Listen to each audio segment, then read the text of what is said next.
వారాహి దేవి అమ్మవారి శక్తి రూపాలలో ఒకటి.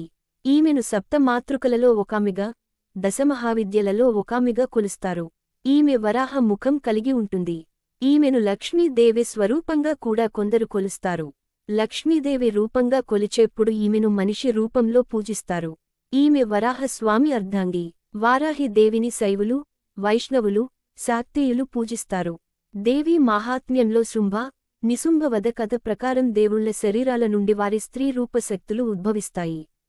శివుడి నుండి శివాని, విష్ణువు నుండి వైష్ణవి, బ్రహ్మ నుండి బ్రహ్మాని, ఇలా వరాహస్వామి నుండి వారాహి ఉద్భవిస్తుంది. వారాహి వరాహ రూపంలో చేతిలో చక్రం, ఖడ్గంతో వర్ణించబడి ఉంది.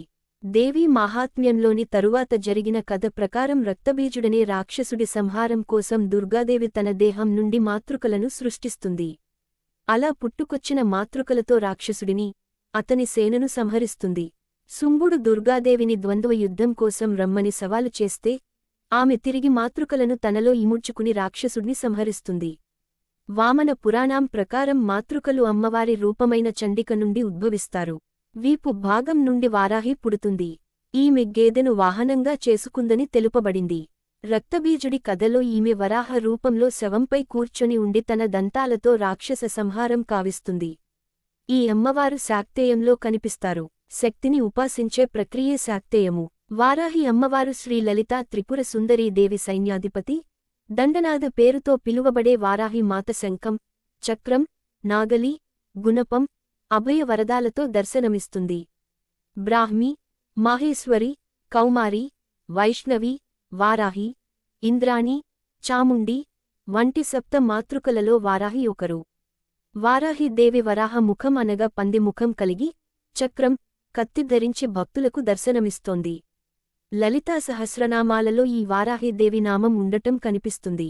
వారాహిదేవి మందిరాలలో ముఖ్యంగా తాంత్రిక పూజ జరగపడం సర్వసాధారణం. ప్రతి మనిషిలోనూ వారాహీశక్తి నాభి ప్రాంతంలో ఉండి మణిపూర, స్వాదిష్టాన, మూలాధార చక్రాలను ప్రభావితం చేస్తుంది. పూర్వం హిరణ్యాక్షుడనే రాక్షసుని సంహరించి భూలోకాన్ని ఉద్ధరించిన విష్ణువు అవతారమే వరాహమూర్తి. ఆ వరాహమూర్తికి ఉన్న స్త్రీతత్వమే వారాహి అంటారు. వారాహి రూపం ఇంచుమించు వరాహమూర్తినే పోలి ఉంటుంది. ఈమె శరీర్ఛాయను నల్లని మేఘవర్ణంలో ఉన్నట్లు పేర్కొంటారు. సాధారణంగా ఈ తల్లి వరాహ ముఖంతో 8 చేతులతో కనిపిస్తుంది. అభయవరద హస్తాలతో, శంఖము, పాసము, హలము వంటి ఆయుధాలతో దర్శనమిస్తుంది. గుర్రము, సింహము, పాము, దున్నపోతు, గేదె వంటి వివిధ వాహనాల మీద ఈ తల్లి సంచరిస్తుంది. తాంత్రికులకు ఇష్టమైన దేవత వారాహిమాత.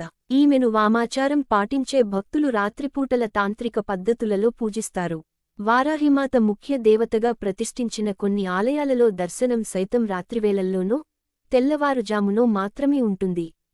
దేశంలోని వివిధ ప్రాంతాలలో ఈమె ఆలయాలు ఉన్నప్పటికీ చౌరాసి, ఒడిశా, వారణాసి, మైలాపూర్, చెన్నై లో ఉన్న ఈమె ఆలయాలకు ప్రాధాన్యత ఎక్కువ. వారాహి అమ్మవారు వారణాసికి గ్రామ దేవత. అంటే వారణాసిని ఎల్లప్పుడూ రక్షిస్తూ ఉండే దేవత అని అర్థం. ఈమెకు వారణాసిలో ఒక విచిత్రమైన దేవాలయం ఉంది. ఆ దేవాలయంలోకి మనం ఎప్పుడు పడితే అప్పుడు వెళ్లడానికి వీలు పడదు. ఈ ఆలయం ఓ భూగృహంలో ఉంటుంది. ఉదయం తెల్లవారుజాము 4:30 నుంచి 8 గంటల వరకు మాత్రమే తెరిచి ఉంటుంది. మిగిలిన సమయం మూసివేయబడి ఉంటుంది. ఇక ఆలయం తెరిచిన సమయంలో వెళ్లిన తర్వాత నేలపై 2 కన్నాలు కనిపిస్తాయి. వాటి నుంచి మాత్రమే అమ్మవారిని దర్శించుకోవడానికి వీలవుతుంది. ఒక రద్రంలో నుంచి చూసినప్పుడు అమ్మవారి ముఖం మాత్రమే కనిపిస్తుంది. మరో రద్రం నుంచి చూసినప్పుడు అమ్మవారి పాదముద్రలు కనిపిస్తాయి. అమ్మవారు ఉగ్రస్వరూపం వారు కాబట్టే ఇలా కన్నాల నుంచి భక్తులు ఇలా చూసే ఏర్పాటును పురాణ కాలం నుంచి ఏర్పాటు చేశారు. అయితే ఇటీవల కొత్తగా పెళ్లైన దంపతులు ఈ ఆలయం వద్దకు వచ్చారు. వీరు అక్కడ ఉన్న పూజారి ఎంత చెప్పినా వినకుండా మేము చూడాల్సిందేనని పట్టుబట్టారు.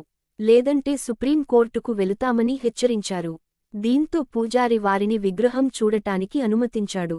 వారు భూగృహంలోకి వెళ్లి అమ్మవారి విగ్రహం ముందు ఒక్క క్షణం నిలబడిన వెంటనే మూర్ఛబోయారు. అటుపై పూజారి తన శిష్యులతో కలిసి వారిని హుటాహుటిన ఆ భూగ బ్యాక్కుటేషన్ హంలో నుంచి బయటకు తీసుకువచ్చేశాడు. అటుపై దాదాపు గంటసేపు శాంతి ప్రవచనాలు వినిపించిన తర్వాతనే వారు మామూలు స్థితికి వచ్చారు. ఇందుకు గల కారణాలను ఆ పూజారి వివరించారు.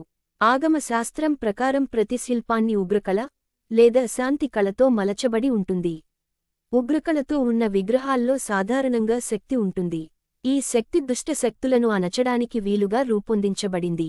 అందువల్లే చూడలేము ఆ ఉగ్రకళతో ఉన్న అమ్మవారి ఎదురుగా సాధారణ మానవులు ఎక్కువసేపు ఉండలేరు. అందువల్లే వారు మూర్ఛబోయారు. ఆ ఉగ్ర కళ ఒక్కొక్క విగ్రహానికి ఒక్కో సమయంలో చాలా ఎక్కువగా ఉంటుంది. ఆ సమయంలో ఆ విగ్రహం దరిదాపుల్లోకి కూడా పోవడానికి వీలు కాదు. మిగిలిన సమయంలో కొంత తక్కువగా ఉంటుంది. అందువల్లే తెల్లవారుజాము 4:30 గంటల నుంచి 8 గంటల మధ్య మాత్రం వారాహి అమ్మవారి దేవాలయంలోని అమ్మవారిని చూడటానికి, అది కన్నాల నుంచి చూడటానికి వీలు కల్పిస్తారు.